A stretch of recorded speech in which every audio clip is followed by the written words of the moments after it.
There are three main shipping methods, and in this video we will look at less than truckload, LTL, pallets. We will show you how to create an inbound shipment if you don't know how your items are packed on pallets. First you have to select the item you want to get into the warehouse. After that, you must select Create Inbound Shipment.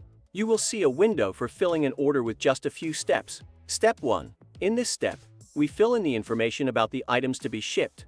In the Inbound Shipment Name field, you can specify an alternate name for your order. This field is optional because we automatically generate the order number. Use it to visually separate orders. The next field is to select the location of the warehouse to which you are sending the items. After selecting a warehouse location, you will see the address and other contact details of the warehouse on the right side. Supplier order number and date fields. In these fields you can specify your supplier's order number and the date of that order. Below you can see a table with the items you selected in Manage Inventory. In this table you specify the quantity of items to be delivered to the warehouse. You can add a comment to item. This comment will be seen by the warehouse employee who will receive your item. Select Additional Services as needed. The Additional Services field is a request to the warehouse to perform work and may be charged at a separate rate. So check with the warehouse support team to see if they charge extra money for these services. We have a separate video dedicated to additional services. The link is in the description. Click the Save and Continue button, and you move on to Step 2.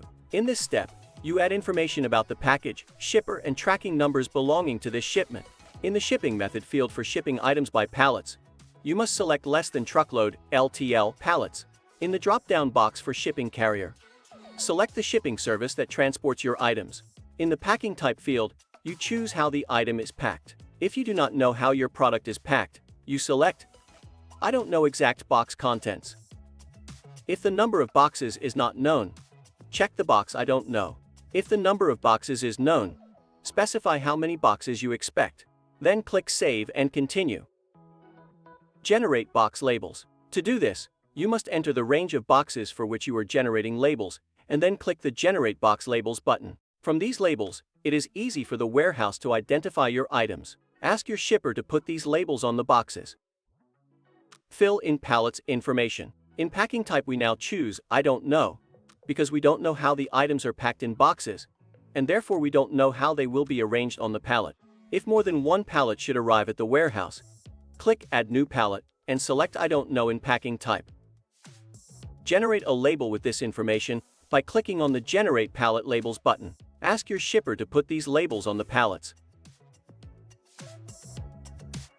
And add pallets tracking numbers. That way you will keep all the shipping information in one place, and it will improve identification upon receipt. After filling in all the fields, don't forget to click the Document Completed button. Thanks for watching and see you in the next video.